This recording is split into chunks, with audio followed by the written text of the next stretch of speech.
നമസ്കാരം. ഞാൻ doctor Shamnath P. My sugar ക്ലിനിക്കിൻ്റെ കോ-ഫൗണ്ടറാണ്. ഇന്ന് ഞാൻ നിങ്ങളുടെ മുമ്പിൽ സംസാരിക്കാൻ പോകുന്നത് ലിവ് ഈസി വിത്ത് ഡയബറ്റിസ് എന്ന വിഷയത്തെക്കുറിച്ചാണ്. ലിവ് ഈസി വിത്ത് ഡയബറ്റിസ് എന്ന് പറഞ്ഞാൽ നമ്മൾ ഡയബറ്റിസ് രോഗികൾ എങ്ങനെ സമാധാനത്തോടെ ഡയബറ്റിസുമായി കംഫർട്ടബിളായി ജീവിക്കാം എന്നുള്ളൊരു വിഷയത്തെക്കുറിച്ചാണ് ഞാൻ സംസാരിക്കുന്നത്. പലപ്പോഴും ഡയബറ്റിസ് കണ്ടുപിടിക്കപ്പെട്ട് കഴിയുമ്പോൾ തന്നെ നമ്മൾക്ക് വളരെ ഒരു വിഷമവും ഡിപ്രഷനും ഒക്കെ വരാം. നമുക്ക് ഡയബറ്റിസ് മാറത്തില്ലല്ലോ, ഞാനൊരു ഡയബറ്റിസ് രോഗിയായല്ലോ, എനിക്കിനി ഡയബറ്റിസ് കാരണം ഭക്ഷണം പ്രോപ്പറായിട്ട് കഴിക്കാൻ പറ്റത്തില്ലല്ലോ, എനിക്ക് പ്രോപ്പറായിട്ട് പല കാര്യങ്ങളും ചെയ്യാൻ പറ്റത്തില്ലല്ലോ, ഇങ്ങനെയുള്ള ഒത്തിരി നെഗറ്റീവ് തോട്ട്സാണ് ഒരു പേഷ്യൻറ്റിന് പെട്ടെന്ന് ഡയബറ്റിസ് കണ്ടുപിടിക്കപ്പെടുമ്പോഴത്തേക്കും മനസ്സിലേക്ക് വരുന്നത്.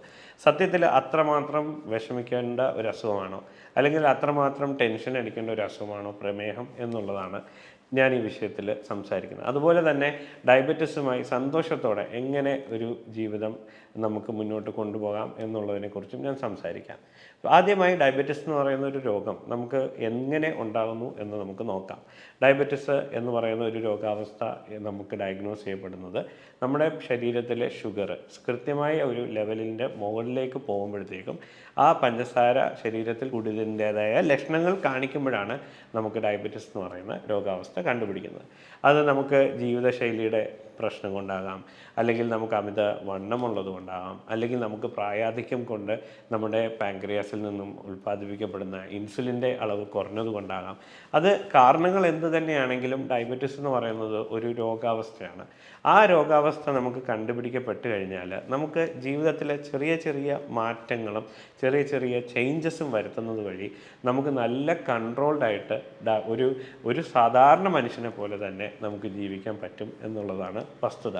അപ്പം നമുക്ക് പലപ്പോഴും ഇപ്പോൾ ഡയബറ്റിസ് കണ്ടുപിടിച്ച് കഴിയുമ്പോഴത്തേക്കും നമ്മൾ പല ഡയറ്റ് ആൻഡ് ഫസ്റ്റായിട്ട് നമുക്കൊരു ഡയബറ്റിസ് കണ്ടുപിടിക്കുന്ന ഒരു രോഗിയെ സംബന്ധിച്ചിടത്തോളം ഏറ്റവും ആദ്യത്തെ ചികിത്സാ മാർഗം, അല്ലെങ്കിൽ ഏറ്റവും ഇമ്പോർട്ടൻറ്റ് ചികിത്സാ മാർഗം എന്ന് പറയുന്നത് ജീവിതശൈലി ഇൻ്റർവെൻഷൻസ് ആണ്. ലൈഫ് സ്റ്റൈൽ ഇൻ്റർവെൻഷൻ എന്ന് പറയും. ഈ ലൈഫ് സ്റ്റൈൽ ഇൻ്റർവെൻഷൻ എന്ന് പറഞ്ഞാൽ ഡയറ്റും എക്സസൈസും വഴി നമുക്ക് ഡയബറ്റിസിനെ കൺട്രോൾ ചെയ്യാനുള്ള ഒരു ശ്രമമാണ്.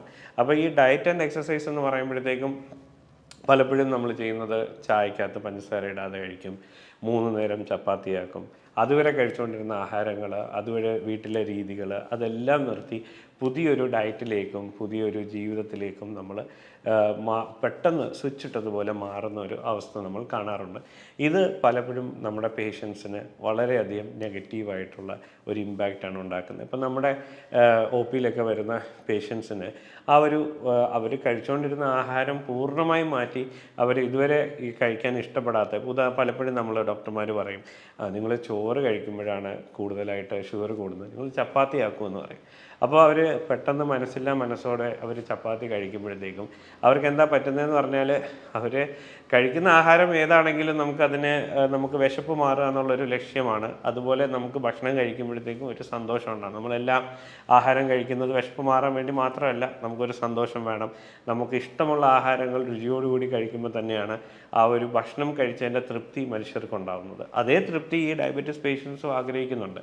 അപ്പം നമുക്ക് പലപ്പോഴും നമ്മൾ കഴിച്ചുകൊണ്ടിരിക്കുന്ന ആഹാരങ്ങൾ തന്നെ, ഇപ്പോൾ രാവിലെ ഇഡ്ഡലി കഴിച്ചുകൊണ്ടിരിക്കുകയാണെങ്കിൽ ആ ഇഡ്ഡലി കഴിച്ച് തന്നെ നമുക്ക് ഡയബറ്റിസ് നിയന്ത്രിക്കാൻ പറ്റും. എപ്രകാരം എന്ന് പറഞ്ഞാൽ ചെറിയ ചെറിയ ഫൈൻ ട്യൂണിങ് എന്ന് പറയും ഡോക്ടർമാർ അതിനെ. എന്ന് പറഞ്ഞാൽ ഇപ്പം 4 ഇഡ്ഡലി കഴിച്ചുകൊണ്ടിരുന്നിടത്ത് ചിലപ്പോൾ നമുക്ക് 2 ഇഡ്ഡലിയായിട്ട് പരിമിതപ്പെടുത്തേണ്ടി വരും. നമ്മൾ കൂടെ കഴിക്കുന്ന സാമ്പാറിൽ നേരത്തെ ചീനിയും കപ്പയും അങ്ങനെയുള്ള കാച്ചിലൊക്കെ ഇട്ടിട്ടുള്ള ഒരു സാമ്പാർ, കൂടുതൽ അങ്ങനെയുള്ള സാമ്പാർ റിച്ചായിട്ടുള്ള സാമ്പാറായിരുന്നെങ്കിൽ നമുക്ക് കുറച്ചും കൂടെ അതിനകത്ത് കഷ്ണങ്ങളൊക്കെ കുറച്ച് കലോറി അധികം ഇല്ലാത്ത രീതിയിൽ സാമ്പാർ പ്രിപ്പയർ ചെയ്യേണ്ടി വരും. നമുക്ക് ചിലപ്പോൾ തേങ്ങാ ചമ്മന്തി അങ്ങനെ അത് കൂടുതലായിട്ട് കഴിക്കുകയാണെങ്കിൽ സാമ്പാറിൻ്റെ അളവ് ഒക്കെ കുറയ്ക്കേണ്ടി വരും. അപ്പോൾ ഈ തരത്തിൽ നമ്മൾ സെയിം ആഹാരം തന്നെ ഫൈൻ ട്യൂൺ ചെയ്തിട്ട് നമ്മുടെ കലോറിയെ പരിമിതപ്പെടുത്തി നമുക്ക് കഴിക്കേണ്ടി വരും. ഉദാഹരണം, ഇപ്പോൾ ഉച്ചയ്ക്ക് നമ്മൾ ചോറ് ഒഴിവാക്കിയിട്ട് ഇപ്പോൾ 4 ചപ്പാത്തി അല്ലെങ്കിൽ 5 ചപ്പാത്തി ഒക്കെ കഴിക്കുന്ന ഒരു സാഹചര്യങ്ങൾ വരും. അപ്പോൾ ഡോക്ടറെ ഞാനിപ്പം ചോറൊക്കെ ഒഴിവാക്കി, പക്ഷേ എൻ്റെ ഷുഗർ കൺട്രോൾഡ് ആവുന്നില്ല എന്ന് പറഞ്ഞിട്ട് പേഷ്യൻസ് വരും. പക്ഷേ എന്താ സംഭവിക്കുന്നതെന്ന് പറഞ്ഞാൽ അവർക്ക് ഈ ചോറ് കഴിച്ചാലേ വിശപ്പ് മാറത്തുള്ളൂ. അതിന് പകരം അവർ 4 5 ചപ്പാത്തിയൊക്കെ അതിന് പകരം കഴിക്കും. അപ്പം ചിലപ്പോൾ ഒരു തവി ചോറ് കഴിച്ചാൽ തന്നെ അവർ സാറ്റിസ്ഫൈഡ് ആയിരിക്കും. പക്ഷേ ആ ഒരു ടൈമിൽ ചോറ് കിട്ടാത്തതുകൊണ്ട് അവർ പലപ്പോഴും ചപ്പാത്തിയുടെ എണ്ണം കൂട്ടും. അങ്ങനെ അവരുടെ ഷുഗറിൻ്റെ അളവ് ശരിക്കും കൂടുകയും ചെയ്യും. അവർക്ക് ഇഷ്ടമുള്ള ആഹാരം അവർ കഴിക്കുന്നുണ്ടാകത്തില്ല. അപ്പോൾ നമ്മൾ ഉച്ചയിലത്തെ ഭക്ഷണത്തിൻ്റെ രീതി എടുത്താൽ നമ്മൾ കഴിക്കുന്ന ചോറ് തന്നെ നമുക്ക് എന്ത് ചെയ്യാം, ചോറ് കഴിച്ച് തന്നെ ഷുഗർ കൺട്രോൾ ചെയ്യാം. അതിന് ഡോക്ടർമാർ ഞങ്ങൾ പറയുന്നതെന്ന് വെച്ചാൽ നമ്മുടെയൊക്കെ നാട്ടിൽ നമ്മളൊരു ഹോട്ടലിൽ പോയി കഴിഞ്ഞാൽ നമ്മൾ പറയുന്നതെന്ന് വെച്ചാൽ ഒരു ഇല ഇട്ട് കഴിഞ്ഞാൽ ചെറിയ തൊടി കറികളും ചോറും ആണ്. അപ്പോൾ നമുക്കറിയാമല്ലോ, നമ്മൾ സദ്യ ആണെങ്കിലും ഏത് ഭക്ഷണമാണെങ്കിലും ഏറ്റവും വലുതായിട്ടിരിക്കുന്നത് എന്തായിരിക്കും, ആ ചോറിൻ്റെ സൈഡായിരിക്കും. കറികളെ നമ്മൾ പറയുന്നത് എന്താ പറയുന്നത്, തൊടു കറികളെന്നാണ് പറയുന്നത്. പക്ഷേ നമ്മൾ ഡയബറ്റീസ് രോഗികൾ ചോറ് കഴിക്കുകയാണെങ്കിൽ എപ്രകാരമായിരിക്കണം, നമ്മൾ കറി കൂട്ടി ചോറ് കഴിക്കുന്നതിന് പകരം ചോറ് കൂട്ടി കറി കഴിക്കാമെന്നാണ് ഞങ്ങൾ പറയുക. എന്ന് വെച്ചാൽ കറികളുടെ അളവ് നമ്മൾ അങ്ങ് കൂട്ടണം. ഇപ്പോൾ നമ്മൾ പിന്നെ പച്ചക്കറികളാണെങ്കിലും തോരനാണെങ്കിലും എല്ലാം അതിൻ്റെ അളവുകൾ കൂട്ടണം. അതിനകത്ത് തന്നെ പച്ചക്കറികളെന്ന് പറയുമ്പോഴത്തേക്കും നമ്മൾ വെജിറ്റബിൾസും ട്യൂബേഴ്സും ഉണ്ട്. ട്യൂബേഴ്സ് എന്ന് പറഞ്ഞാൽ ഭൂമിക്ക് അടിയിൽ നിന്ന് വരുന്ന പിന്നെ സാധനങ്ങളെയാണ് ട്യൂബേഴ്സ് എന്ന് പറയുന്നത്. അതിനകത്ത് ക്യാരറ്റ്, റാഡിഷ്, ബീട്രൂട്ട്, പിന്നെ നമ്മുടെ കാച്ചിൽ, ചീനി, കപ്പ, ഇങ്ങനെയുള്ള സാധനങ്ങളിലെല്ലാം പഞ്ചസാര അടങ്ങിയിരിക്കുന്നതാണ്. നമ്മുടെ പൊട്ടറ്റോ, കിഴങ്ങ്, ഇതിലെല്ലാം പഞ്ചസാര അടങ്ങി. അപ്പോൾ നമ്മൾ ഈ ട്യൂബേഴ്സ് ഒഴിവാക്കണം. പച്ചക്കറികളെന്ന് പറഞ്ഞാൽ നമ്മളിപ്പം ചിലർക്ക് കായ് മെഴുക്ക് പുരട്ടിയത് ഇഷ്ടമാണ്, ചിലർക്ക് കപ്പ ഇഷ്ടമാണ്.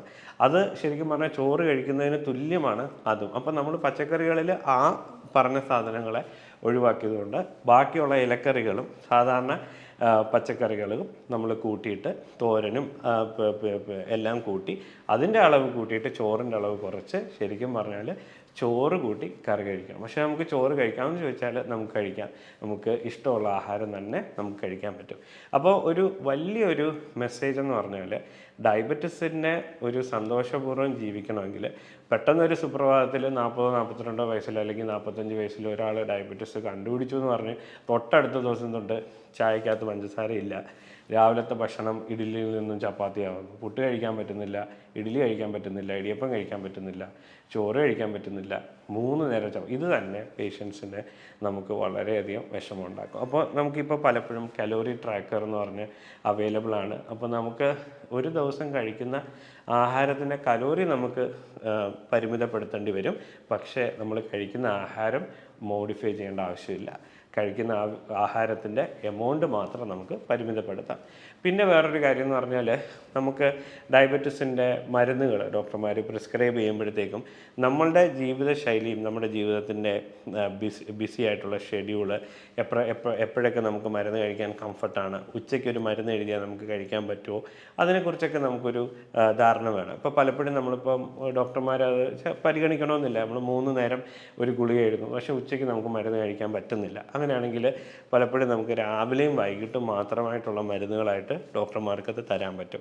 അപ്പോൾ അത് ഡോക്ടറുമായിട്ട് സംസാരിക്കുക, സാറേ എനിക്കിങ്ങനെ ഒരു പ്രശ്നമുണ്ട്, എനിക്ക് ഉച്ചയ്ക്കത്തെ മരുന്ന് പിന്നെ ആൾക്കാരുടെ മുമ്പിൽ വെച്ച് ഉച്ചയ്ക്ക് പെട്ടെന്ന് ഞാൻ മരുന്ന് കഴിക്കുമ്പോഴത്തേക്കും എനിക്കൊരു വിഷമവും വരുന്നുണ്ട്, അതൊന്ന് മാറ്റിത്തരാമോ, എനിക്ക് രാവിലെയും വൈകിട്ടത്തേക്കുമാക്കി ആ മരുന്നിനെ മാറ്റിത്തരാമോ എന്ന് ചോദിച്ചു കഴിഞ്ഞാൽ ആ ഡോക്ടർ ആ ഷെഡ്യൂളിനനുസരിച്ച് നമുക്ക് മരുന്നുകൾ എന്ത് ചെയ്യാൻ പറ്റും. പിന്നെ നമുക്കുള്ളതെന്ന് വെച്ചാൽ ഞാൻ പറഞ്ഞല്ലോ, ഈ ഡയബറ്റീസ് എന്ന് പറഞ്ഞാൽ നമ്മുടെ ജീവിതശൈലി രോഗമായിട്ടാണ് അറിയപ്പെടുന്നത്. അപ്പോൾ നമുക്ക് എന്തോ അബ്നോർമലായിട്ടുള്ള ഒരു ജീവിതശൈലി ഉണ്ട്. നമ്മൾ ചെയ്ത ഭക്ഷണത്തിൻ്റെ ക്രമമാണെങ്കിലും അല്ലെങ്കിൽ എക്സസൈസ് ഇല്ലായ്മ, നമ്മൾ അമിതമായ കായിക അധ്വാനം ഒന്നും ഇല്ലാത്തത് കൊണ്ടൊക്കെ നമുക്ക് വന്നു പെട്ടുപോയ ഒരു അസുഖമാണ്. അപ്പം അത് മോഡിഫൈ ചെയ്യാൻ വേണ്ടി നമ്മൾ എന്ത് ചെയ്യണം, നമ്മൾ കുറച്ചും കൂടെ നമ്മളുടെ കായിക അധ്വാനം കൂട്ടണം. കായിക അധ്വാനം കൂട്ടാന്ന് പറഞ്ഞാൽ നമുക്ക് രാവിലെ എക്സസൈസ്, പ്രത്യേകിച്ച് എല്ലാ സമയത്തുള്ള എക്സസൈസ് നല്ലതാണെങ്കിലും ഭക്ഷണം കഴിക്കുന്നതിന് മുമ്പ് ഫാസ്റ്റിംഗ് ആയിട്ട് ചെയ്യുന്ന എക്സസൈസിന് വളരെയധികം ഗുണങ്ങളുണ്ട്. അത് നമ്മുടെ ഇൻസുലിനെ എതിരെ ആക്ട് ചെയ്യുന്ന കുറേ ഹോർമോണുകൾ നമ്മുടെ ശരീരത്തിലുണ്ട്. ആ ഹോർമോണുകളെല്ലാം ശരീരത്തിൽ കുറയ്ക്കാൻ എന്ത് ചെയ്യും, ഈ രാവിലത്തെ എക്സസൈസ് സഹായിക്കും. അപ്പോൾ നമ്മൾ രാവിലെ എഴുന്നേൽക്കുക, ഒരു 6 മണിയൊക്കെ ആകുമ്പോൾ തന്നെ നമ്മൾ എഴുന്നേറ്റ് ഒരു ബെഡ് കോഫിയോ ടീയോ കുടിക്കുന്നതിന് മുമ്പ് തന്നെ ഒരു 10-25 മിനിറ്റ് ഫാസ്റ്റായിട്ട് എക്സസൈസ് ചെയ്യണം. ഒരു എക്സസൈസ് എന്ന് ഏതാണെങ്കിലും നമ്മൾ എയറോബിക്കാണ് ഉദ്ദേശിക്കുന്നത്. എയറോബിക് എക്സസൈസ് എന്ന് പറഞ്ഞാൽ നമ്മൾ ചെയ്യുമ്പോൾ നമ്മുടെ ഹൃദയമിടിപ്പ് കൂടുന്ന രീതിയിലും നമ്മുടെ ശരീരം മുഴുവൻ വിയർക്കുന്ന രീതിയിലുമായിട്ടുള്ള ഒരു എക്സസൈസ് നമ്മൾ ചെയ്യണം. അതിന് നമ്മൾ രാവിലെ എഴുന്നേൽക്കുക, ഒരു പെതിയ നടത്തം തന്നെ നല്ലൊരു എക്സസൈസാണ്. ആദ്യം പെതിയ നടക്കുക, ഇടയ്ക്കുള്ള സമയത്ത് നല്ല ഫാസ്റ്റായിട്ട് നടക്കുക, പിന്നെ വീണ്ടും സ്ലോ ആയിട്ട് നടക്കുക. റെഗുലറായിട്ടൊരു 10-25 മിനിറ്റ് നമ്മൾ രാവിലെ അതൊരു നമ്മുടെ റുട്ടീൻ്റെ ഭാഗമാക്കുക. ഈ എക്സസൈസ് ചെയ്യുന്നത് കൊണ്ട് ഈ ഷുഗർ കൺട്രോൾ ചെയ്യുന്നത് മാത്രമല്ല, നമുക്ക് കുറേ പോസിറ്റീവായിട്ടുള്ള കാര്യങ്ങൾ കിട്ടും. ഞാൻ പറഞ്ഞല്ലോ, നമുക്കൊരു ഡയബറ്റീസ് എന്ന് പറഞ്ഞ രോഗാവസ്ഥ നമുക്ക് വന്നു കഴിയുമ്പോഴത്തേക്കും നമ്മളുടെ മനസ്സ് എന്തുമാത്രം പോസിറ്റീവായിട്ട് അഡാപ്റ്റ് ചെയ്യുന്നു. നമ്മൾ ഏതൊരു റിയാലിറ്റി, ഏതൊരു വിഷയങ്ങളാണെങ്കിലും ഏതൊരു പ്രശ്നമാണെങ്കിലും നമ്മളതിനെ അക്സെപ്റ്റ് ചെയ്യുമ്പോഴാണ് നമുക്കതിനെ പ്രതിരോധിക്കാൻ പറ്റത്തുള്ളൂ, അല്ലെങ്കിൽ അതിനെതിരെ ഫൈറ്റ് ചെയ്യാൻ പറ്റത്തുള്ളൂ. Acceptance is the first step for the defence എന്നാണ് പറയുന്നത്. അപ്പോൾ നമുക്ക് ഒരു പ്രശ്നമുണ്ടായി, നമുക്കൊരു ഡയബറ്റീസ്, ഓക്കെ ഞാൻ ഡയബറ്റീസ് രോഗിയാണ്, ഇനി എന്ത് എന്നുള്ളതാണ് എപ്പോഴും ഒരു പോസിറ്റീവായിട്ടുള്ള ഒരു അപ്രോച്ച്. ആ ഒരു അപ്രോച്ച് തന്നെ എല്ലാ പ്രമേഹ രോഗികൾക്കും വേണം. അപ്പോൾ നമുക്ക് ഡയബറ്റീസ് ഉള്ളവരും ഇല്ലാത്തവരും ഒരുപോലെയല്ല, പ്രമേഹം ഇല്ലാത്തവരെ പോലെ പ്രമേഹം നമുക്ക് കണ്ടുപിടിച്ചു, ഇനി നമുക്ക് എന്ത് ചെയ്യാൻ പറ്റും, ആ ഒരു തോട്ട് പ്രോസസ്സിൽ നിന്നാണ് നമ്മളുടെ ആ ഒരു സക്സസ്, ഡയബറ്റീസ് പേഷ്യൻസിൻ്റെ വിജയം തന്നെ ആ ഒരു തോട്ട് പ്രോസസ്സ് അക്സെപ്റ്റ് ചെയ്താൽ തന്നെ നമുക്ക് സ്റ്റാർട്ട് ചെയ്യാം. അപ്പോൾ അതിനകത്ത് നമ്മൾ പറഞ്ഞു ഡയറ്റ് നമ്മൾ മോഡിഫൈ ചെയ്യുന്ന കാര്യം, എക്സസൈസിൻ്റെ കാര്യത്തിൽ ഈ പറഞ്ഞതുപോലെ നമ്മൾ അതിരാവിലെയുള്ള എക്സസൈസ്. അപ്പോൾ ഈ എക്സസൈസ് കൊണ്ട് ഡയബറ്റീസ് കൺട്രോൾ ചെയ്യുന്ന മാത്രമല്ല, നമ്മുടെ ശരീരത്തിൽ എൻഡോർഫിൻസ് എന്ന് പറഞ്ഞൊരു സാധനമുണ്ട്. നമ്മൾ ഈ ഒപ്പിയോയിഡ്സ് എന്ന് പറയും. നമ്മൾ എക്സസൈസ് ചെയ്ത് കഴിയുമ്പോഴത്തേക്കും നമ്മുടെ ശരീരത്തിൽ ഒരു ഫീലിംഗ് ഓഫ് വെൽബീയിങ് എന്ന് പറയും. എന്ന് വെച്ചാൽ നമുക്കൊരു സുഖം കിട്ടും.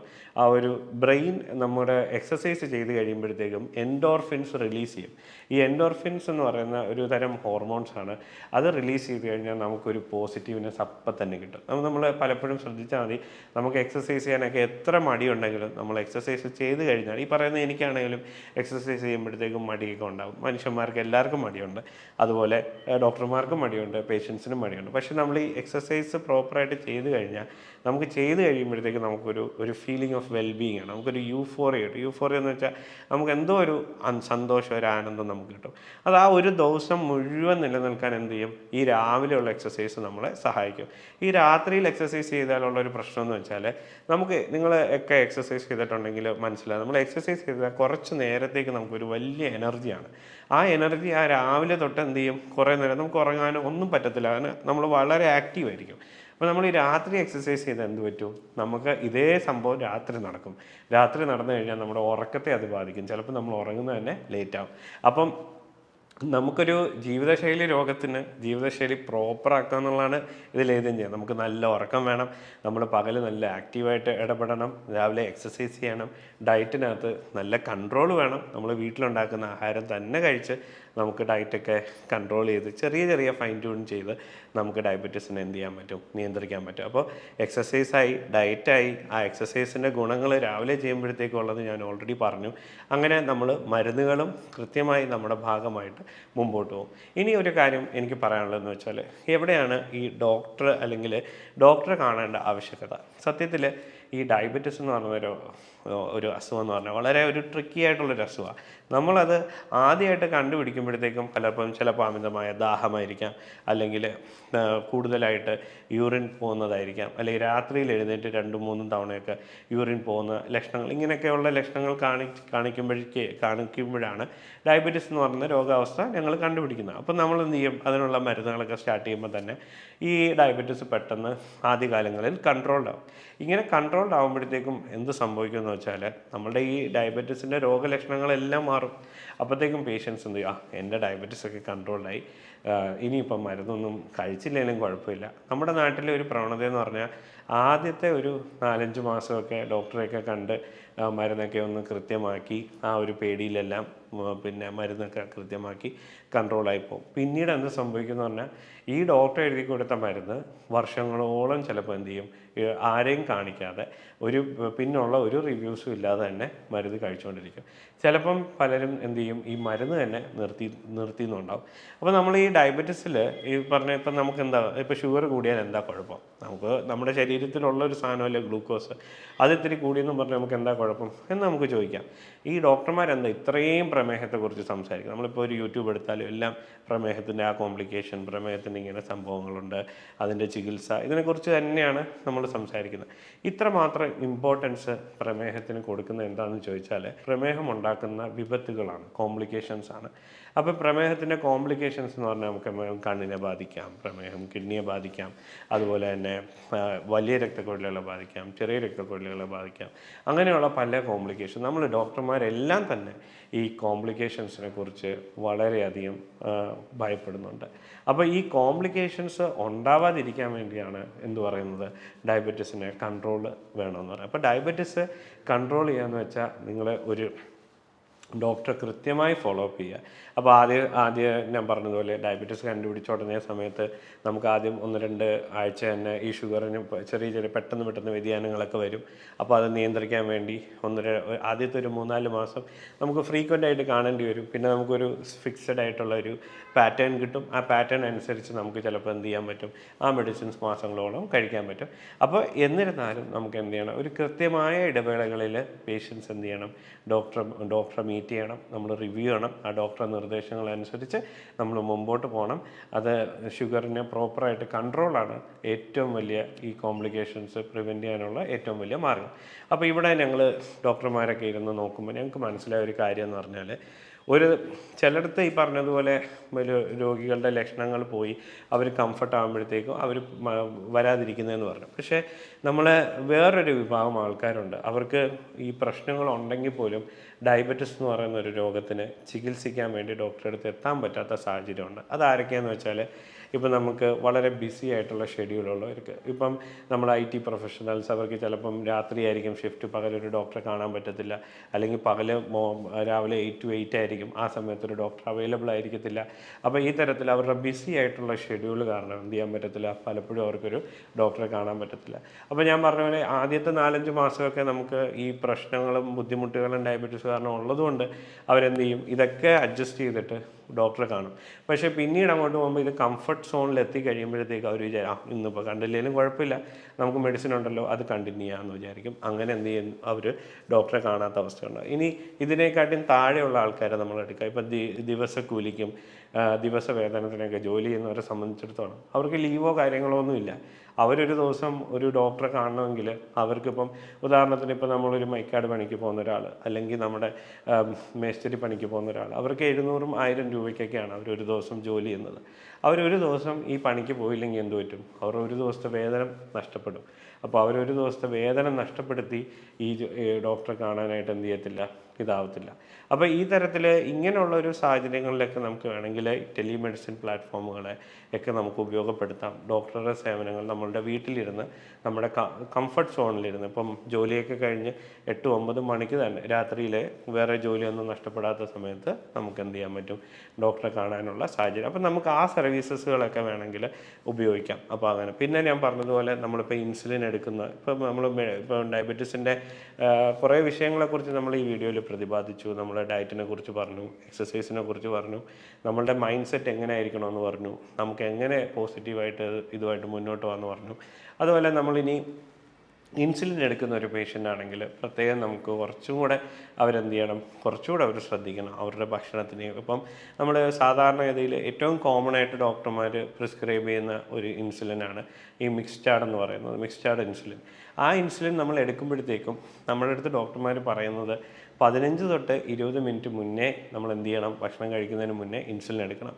അപ്പം നിങ്ങൾ ഉറപ്പാക്കണം, ഇൻസുലിൻ എടുക്കുന്ന ഓരോ രോഗികളും ഭക്ഷണം കഴിക്കും എന്നവർ ഉറപ്പിക്കണം. ഒരിക്കലും ഇൻസുലിൻ എടുത്തിട്ട് ഭക്ഷണം കഴിക്കാതിരിക്കരുത്. അപ്പം അതെന്തെന്ന് വെച്ചാൽ ഭക്ഷണം കഴിക്കാതിരുന്ന് കഴിഞ്ഞാൽ ഇൻസുലിൻ നമ്മുടെ ശരീരത്തിൽ ആക്ട് ചെയ്യുമ്പോൾ എന്ത് പറ്റും, നമുക്ക് ഭക്ഷണമില്ലെങ്കിൽ ഷുഗർ കുറഞ്ഞു പോകാനും ഹൈപ്പോഗ്ലൈസീമിയൊക്കെ വരാനുള്ള സാഹചര്യമുണ്ട്. അതുപോലെ തന്നെ ഈ ബിസി ഷെഡ്യൂളുള്ളവർക്ക് ഇപ്പം പുതിയ ഇൻസുലിനൊക്കെ ഉണ്ട്. ഇപ്പം നമുക്ക് പലപ്പോഴും ഈ 15 മിനിറ്റ് മുന്നേ ഇൻസുലിൻ എടുത്ത് ഭക്ഷണത്തിന് മുന്നേ 15 മിനിറ്റ് മുന്നേ കാത്തിരിക്കാൻ പറ്റാത്തവരൊക്കെ ഉണ്ട്. അപ്പോൾ അങ്ങനെ നിങ്ങൾക്ക് ആ ഒരു ഷെഡ്യൂളൊന്നും കറക്റ്റ് ആവുന്നില്ലെങ്കിൽ വീണ്ടും നിങ്ങൾക്ക് ഡോക്ടർമാരുമായിട്ട് സംസാരിക്കാം. നിങ്ങൾ ഡോക്ടറെ അടുത്ത് പറയാം, ഡോക്ടറെ എനിക്കിങ്ങനെ ഇത്ര നേരത്തെ എടുത്തിട്ട് വെയിറ്റ് ചെയ്യാനുള്ള സമയമൊന്നുമില്ല, എനിക്ക് ഭക്ഷണത്തിന് തൊട്ട് മുമ്പേ തന്നെ ഇൻസുലിൻ എടുത്താൽ അത് വളരെ എളുപ്പമായിരുന്നു. അങ്ങനെയാണെങ്കിൽ ഡോക്ടർ എന്ത് ചെയ്യും, അതിന് വേണ്ടിയുള്ള പുതിയ തരം ഇൻസുലിൻ ഉണ്ടെന്ന് വെച്ചാൽ നമുക്ക് ഭക്ഷണത്തിനൊപ്പം തന്നെ എടുക്കാം, അല്ലെങ്കിൽ ഭക്ഷണം കഴിച്ചിട്ട് ഉടനെ ഒരു 5 മിനിറ്റിനുള്ളിൽ എടുക്കാവുന്ന തരം ഇൻസുലിനൊക്കെ ഉണ്ട്. അപ്പോൾ ആ തരത്തിൽ നമ്മൾ മെഡിസിൻസൊക്കെ എന്ത് ചെയ്യുക, നമ്മുടെ ജീവിതം നോർമലായിട്ട് കൊണ്ടുപോകാൻ വേണ്ടി തന്നെയാണ് ഡോക്ടർമാരും നിങ്ങളെ സഹായിക്കാൻ വേണ്ടി തന്നെയാണ് ഞങ്ങൾ ഇത്രയും ഇതിനെക്കുറിച്ച് പഠിച്ചിങ്ങനെ ഇരിക്കുന്നത്. അപ്പോൾ നിങ്ങൾ ഡോക്ടറായിട്ട് എന്ത് ചെയ്യുക, കമ്മ്യൂണിക്കേറ്റ് ചെയ്യുക, തുറന്ന് സംസാരിക്കുക, നിങ്ങളുടെ പ്രശ്നങ്ങൾ എന്താണെന്ന് വെച്ചാൽ അവരടുത്ത് പറയുക, അതിനകത്തുള്ള ഫൈൻ ട്യൂണിങ് ചെയ്യുക, മെഡിസിൻ സജസ്റ്റ് ചെയ്യിപ്പിക്കുക. അതുപോലെ തന്നെ നമ്മൾ ചികിത്സയുമായി മുന്നോട്ട് പോകുമ്പോൾ അല്ലെങ്കിൽ പ്രമേഹ രോഗവുമായി മുന്നോട്ട് പോകുമ്പോൾ ശ്രദ്ധിക്കേണ്ട വേറൊരു കാര്യമാണ് ഷുഗർ കുറഞ്ഞു പോകുന്ന അവസ്ഥ. ഷുഗർ കുറഞ്ഞു പോകുന്ന അവസ്ഥ ഉണ്ടെങ്കിൽ ഷുഗർ കുറഞ്ഞു പോകുമ്പോൾ നമുക്കൊരു പരവേശം വരാം, അല്ലെങ്കിൽ ശരീരം വെട്ടി വിയർക്കുന്ന ഒരു സാഹചര്യം വരാം. അപ്പോൾ അത് ഏത് സമയത്താണ് നമ്മൾ നോട്ട് ചെയ്ത് വെക്കുക, അതും നമ്മളെ ഡോക്ടറെ അറിയിക്കുക. അപ്പോൾ തന്നെ എന്ത് ചെയ്യും, അവർ മെഡിസിൻസ് അതിനനുസരിച്ച് അഡ്ജസ്റ്റ് ചെയ്യും.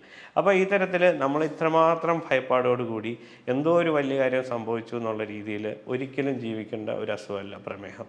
നമ്മൾ നമ്മുടെ കണക്കുകളൊക്കെ എടുത്താൽ ഇത്ര ശതമാനം ആൾക്കാർക്ക് കൂടുതൽ ഡയബറ്റീസ് വരുന്നു എന്നൊക്കെ ഉള്ളത് സത്യമാണെങ്കിലും നല്ലൊരു ശതമാനം ആൾക്കാർക്ക് ഈ ഒരു കോംപ്ലിക്കേഷൻസും ഇല്ലാതെ തന്നെ എന്ത് ചെയ്യാൻ പറ്റുന്നുണ്ട്, ഡയബറ്റീസ് കൺട്രോൾ ചെയ്ത് പോകാൻ പറ്റുന്നുണ്ട്. അപ്പം ഞാൻ ഒരു പ്രതീക്ഷയുടെ വാക്കുകളാണ് നിങ്ങൾക്ക് പറയുന്നത്. നിങ്ങൾ ഡയബറ്റീസ്, പ്രമേഹം നിങ്ങൾ കണ്ടുപിടിക്കപ്പെട്ടിട്ടുണ്ടെങ്കിൽ ഒരിക്കലും നിങ്ങൾ പേടിക്കേണ്ട. ഇത്രമാത്രം റിസർച്ച് നടക്കുന്നതും ഓരോ ദിവസവും പുതിയ പുതിയ ചികിത്സാ രീതികളും റിസർച്ചും എല്ലാം നടക്കുന്ന ഒരു മേഖലയാണ്. അപ്പം നമുക്ക് ഒത്തിരി മാർഗങ്ങളുണ്ട് നിയന്ത്രിക്കാൻ. അപ്പം വളരെ പോസിറ്റീവായിട്ടിരിക്കുക. ഡയബറ്റീസ് എന്ന് പറയുന്ന രോഗത്തിന് ഇന്ന് ലോകത്ത് ഏറ്റവും കൂടുതൽ റിസർച്ച് നടക്കുന്ന ഒരു മേഖലയാണ് പ്രമേഹം. ഓരോ ദിവസവും പുതിയ പുതിയ ചികിത്സാ രീതികളും ഇൻ്റർവെൻഷൻസും ഡയബറ്റീസിനായി വരുന്നു. ഡോക്ടർമാരൊക്കെ വളരെ പ്രിപ്പയർഡാണ്, അത് വളരെ സജ്ജമാണ് ഇത് ചികിത്സിക്കാനായിട്ട്. അവരുടെ അറിവും വളരെ കൂടുതലാണ് ഡയബറ്റീസിൻ്റെ ചികിത്സയ്ക്കായി. അപ്പം നിങ്ങൾ വളരെ സമാധാനത്തോടെ ഇരിക്കുക, പ്രതീക്ഷയോടെ ഇരിക്കുക, വളരെ പോസിറ്റീവായിട്ട് ഡയബറ്റീസിനെ കാണുക, ജീവിതത്തെ കാണുക. നമുക്ക് ഒരുമിച്ച് ഇതിനെ പ്രോപ്പറായി കൺട്രോൾ ചെയ്ത് മുന്നോട്ട് പോകാം. നന്ദി.